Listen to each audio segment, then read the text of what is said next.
लखनलाल जी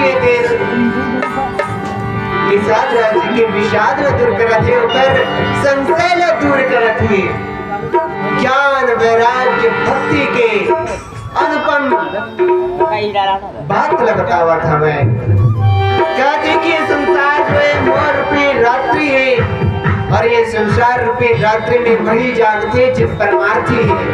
परमार्थी कौन? जैन दूसर के हित करते।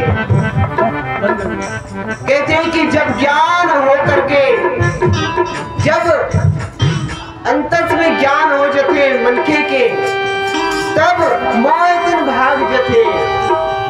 मोह कार स्रोत समाज मैं और मोर तोड़ पे माया। यही तो माया है, मैं मोर तोड़ते एक यही तो माया है। जिले लखनलाल जी ने तेन भगवान श्री रामचंद्र जी ने तेन अरण्य कांड में समझा करके बताए माया के बारे में, भक्ति के बारे में।